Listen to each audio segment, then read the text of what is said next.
It's Andrine, a Jewish American priestess, and I'm coming to you on the 49th day of the Omer, which is the day leading up to Shavuot. Shavuot, when we have climbed the mountain to the top and we are receiving revelation, receiving some kind of Torah, which is to say a learning, a light, an enlightenment coming to us. And today I am outside on the giant fairy rock in the backyard of my eldest's home, still watching her dog over there in the bushes. And I'm going to do a full spread reading today, and I'm using the tools I have at hand, which is a set of Hebrunes and a large platter, and we're just going to shuffle them up, pour them all down, and see where they fall. And hopefully I'll keep them on the platter and then we'll see what kind of revelation we've got coming in for Shavuot today. Okay, we've got a couple that have rolled away, and I will go see what those are in just a little minute. I want to make sure I keep an eye on them though. Let's actually find them right now. I'm a little concerned. I've got a beautiful little fern down here. One of them has fallen into the ferns. And I saw what it was as it went down. Uh-oh, I hope it hasn't been stolen already by the fairies. There it is. Okay, it landed face down, but we're going to leave it kind of in this area. And then the second one rolled all the way down to the end of the stone. I'm going to step through the clover. See if I can find it. Where are you?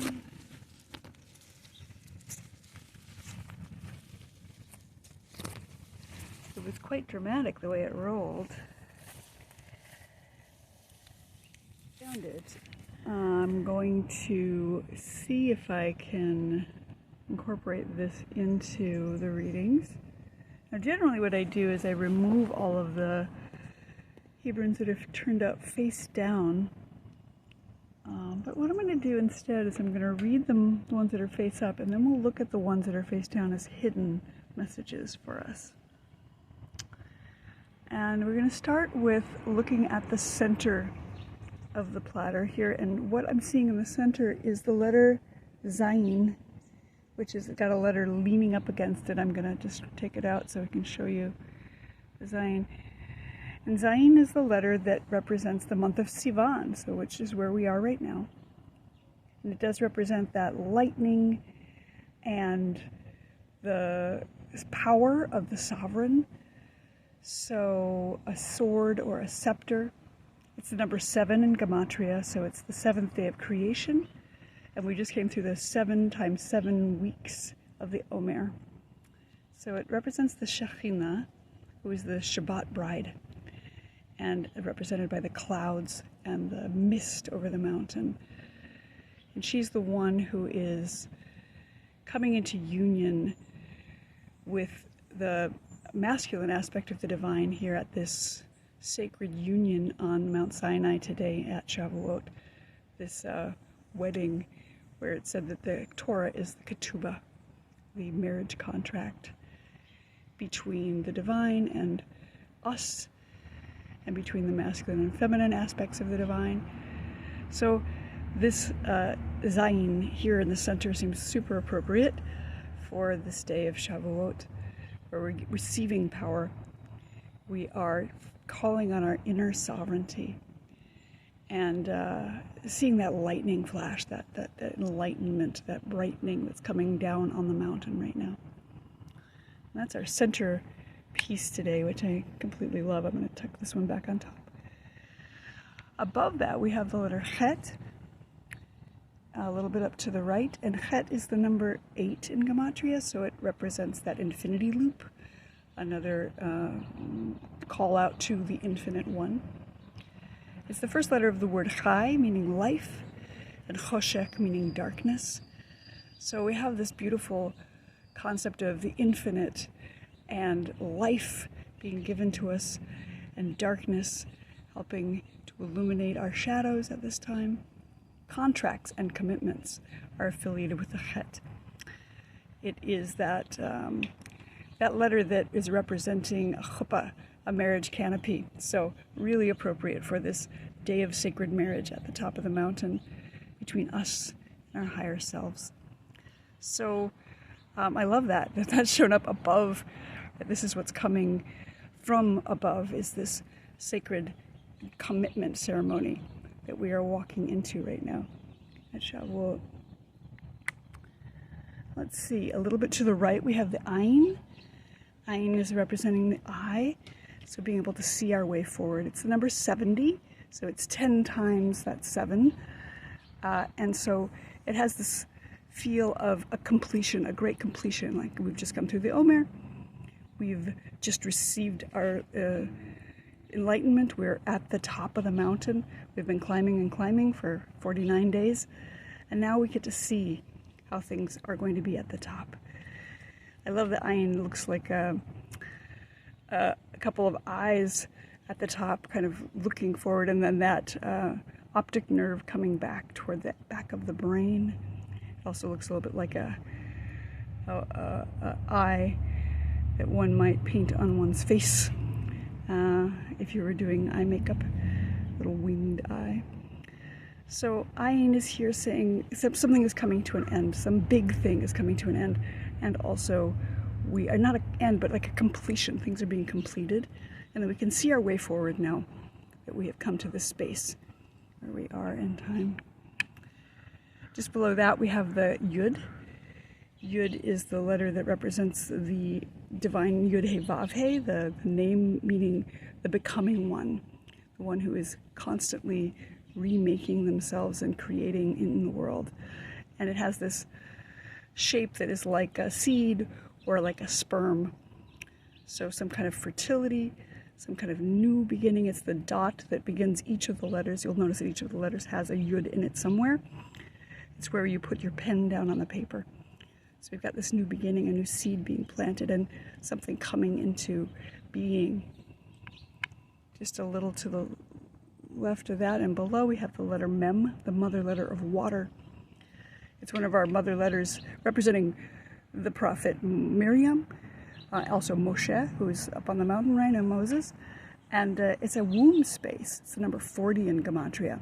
So we have this gestation that's happening after the seed is being planted, the sperm is being inseminating things, and the Mem is giving us a sacred space with which to gestate. And Mem represents that 40 years of wandering in the wilderness that we are in the midst of right now, to the beginning of it in the story of Torah. The 40 days of on the mountain that Moses has been up on the mountain. It looks a little bit like a mountain. And the 40 weeks of gestation in the body when we are creating a human in ourselves. So a lot of generative gestational pieces here in the Mem.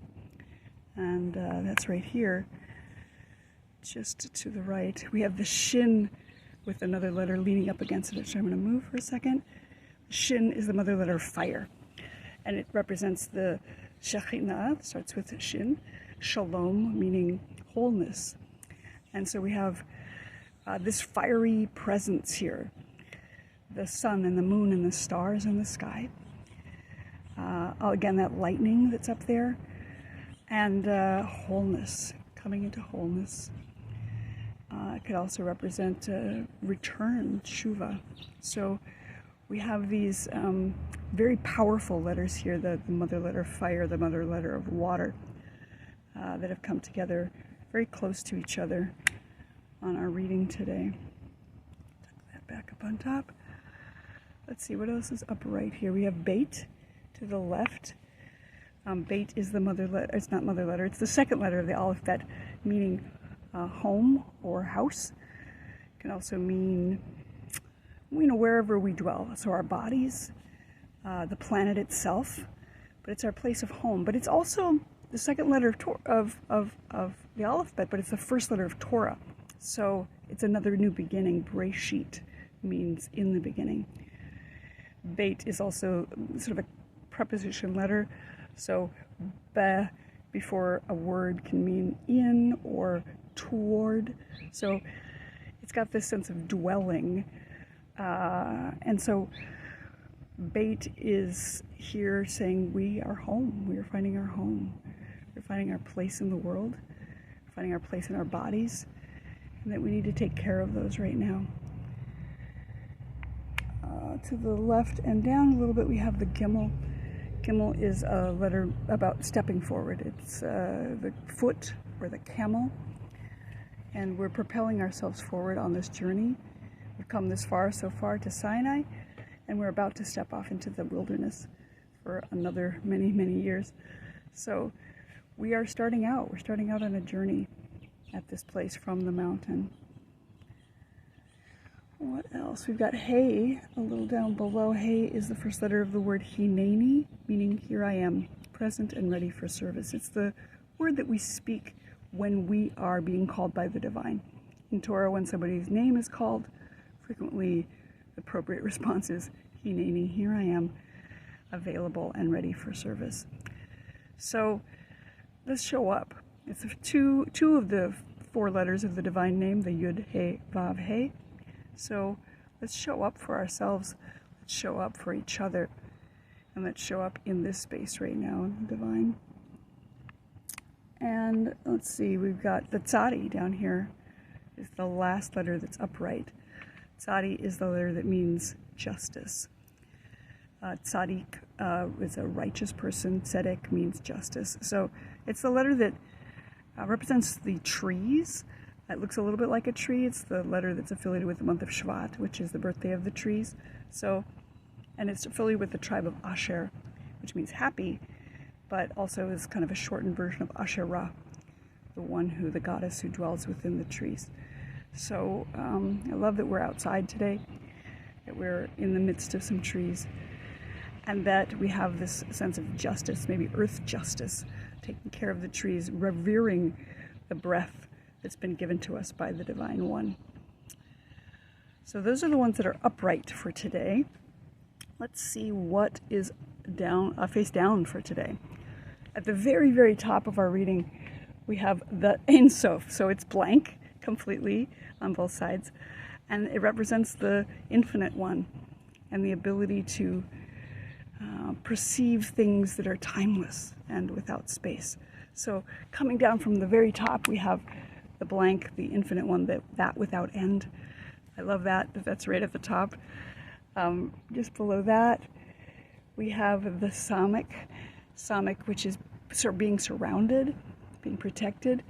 So we may not see it right now, but we are being protected by the Holy One, by each other. Maybe we need to lean into some inner protection. Next to that, we have Tav. Tav is the final letter of the alphabet, so a seal and a stamp. I think of it as affiliated with ancestry, our DNA being stamped onto us. So that's a hidden thing right now, that we are protected by the divine and maybe by our ancestors who are here with us. Next to that, we have the Tet, which is the letter that represents goodness. Again, we may not always see the goodness in the moment, but here it is, hidden. It's face down. It's also a gestational letter, meaning it's a number 9, so it has that 9 months of pregnancy and holding goodness within. So we may not see the good right now, but it's there. Between Het and Ayin, we have a letter, the Pei, which is the mouth of the divine, speaking creation into existence, speaking what needs to be said, and maybe we're speaking internally right now. It's also the number 80 in Gematria, so it's got that 8 sense of the infinite times 10. So the infinite is here in abundance, face down in our reading, so we're leaning into our inner infinity, our inner speaking voice. And what's right on top of the Zayin is the Kuf. Kuf is the letter that represents holiness, sacredness, kadosh. So again, we may not see the sacredness in the situation, but it's right there. It's right there leaning up against our own sovereignty. On top of the Shin, we have the letter Dalet. Dalet is the doorway, sometimes seen as the feminine genitalia.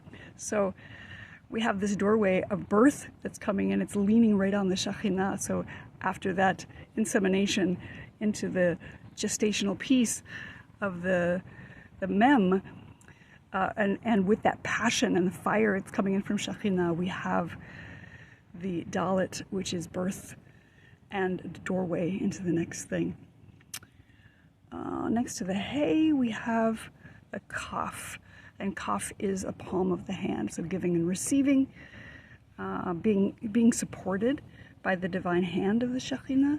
So as we show up, again, even if we may not see it, we are being supported in this time. Down here below, we have the Lamed. Lamed is the first letter of the word Lev, meaning heart. So we are leaning into our hearts right now, inside, reaching up for the divine with hope as we plant ourselves into the ground. Lamed here, after again near the Hey, saying, let's show up and find our inner heart. And what we've got next to Tzadi is the Aleph. Aleph is breath, the mother letter of air, the number 1. So breathing into justice right now.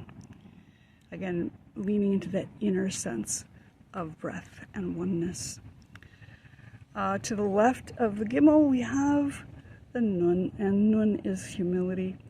It is being in a state of kind of kneeling and bowing. Also miracle. It starts with Nun. Ness is the word for miracle. So perhaps we're not seeing the miracle right now. One of the things I love about Gimel is that it looks a little bit like a Nun with a Yud at its heel. So you can see how they're similar. So if we come into a place of humility inside, we'll be propelled forward by that divine seed that is there. And I left these last 2 letters for the end. The one that fell off toward me is the Resh, and it's face down. That's again beginning, Rosh, meaning head. So we're starting something, and it's hidden. It's hidden in the clover. It's hidden because it's face down. But something is starting, and we may not see it right now, but we know it's there, and we can use our heads, we can use our intellect inside. We don't need to do it externally. We don't need to be braggadocious about it at all, but knowing in our minds that things are beginning and we're starting off in a new direction, heading off into the wilderness here, into the clover.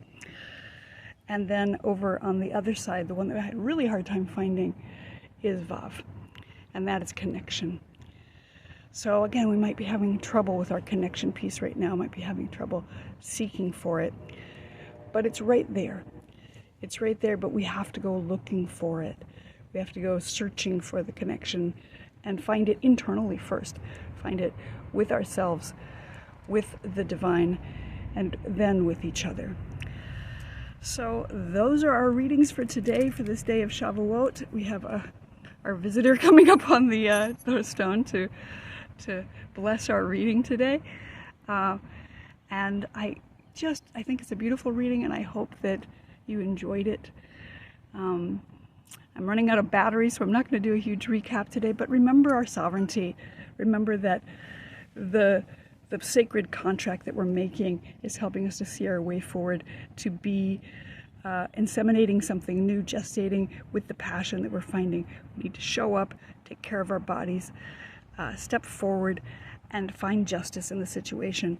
And then, again, lean into all those invisible things that we're not quite seeing yet. I hope you have a beautiful Shavuot, Hag Sameach. Have some cheesecake. Apparently that's traditional. And I hope to see you here next time.